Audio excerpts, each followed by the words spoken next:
2 hours to finish will be someone who has precedentia, which stands for when you stand up is literally touching your knees. The whole thing is coming up. Those take a long time because you have to be very meticulous. You have to put a thick mesh, and that dissection takes a long time. Otherwise, it's going to fall back again.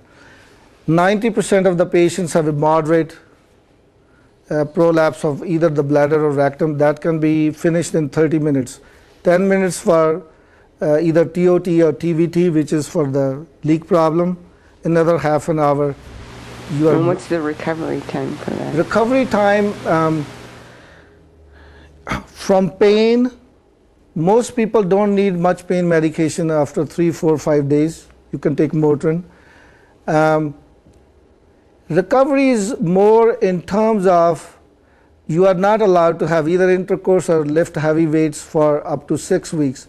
But you subjectively feel fine. A week, 10 days later, most of these patients, some of them can go to work, they can drive, they can do their normal activities. They need very small amount of pain medication.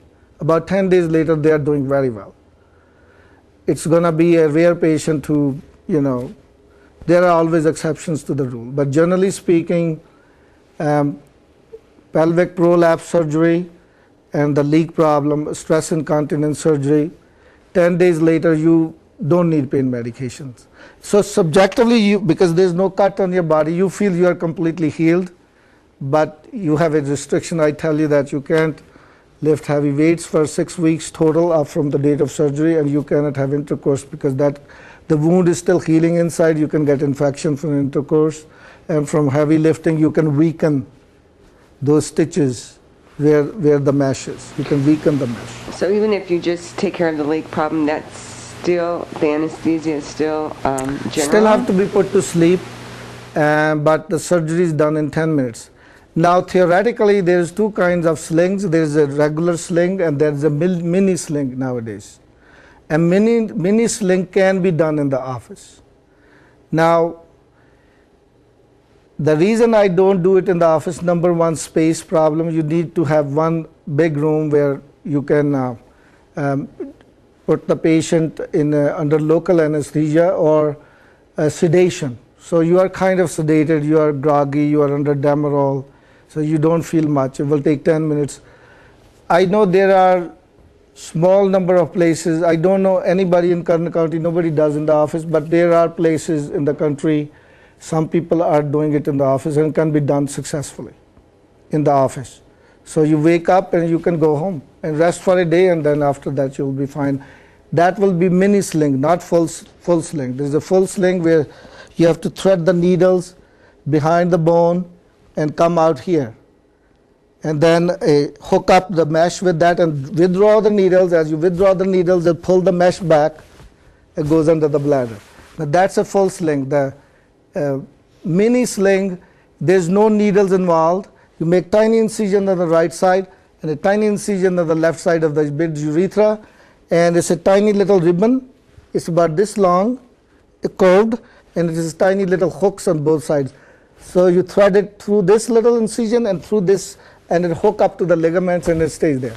That can be done in 5 minutes. 5 minutes. That's the one that can be done in the office. In Kern County, nobody does it, but it's very doable. Really, there's no science to it. If you have experience, it can be done without any risk. Thank you.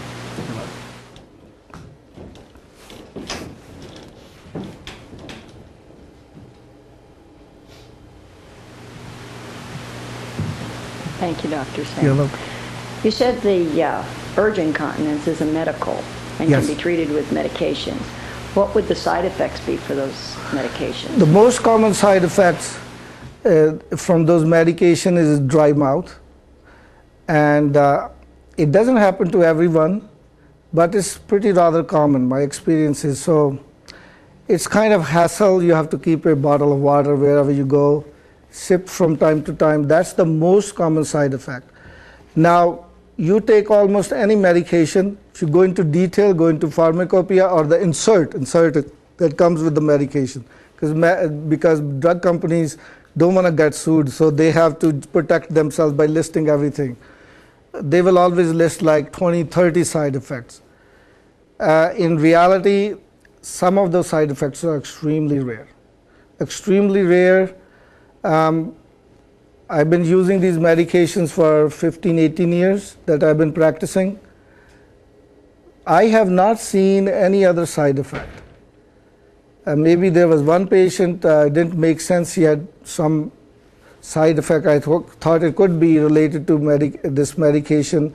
It was a while ago. I looked up and there was a suspicion that that's causing it. But the only side effect I have seen is dry mouth.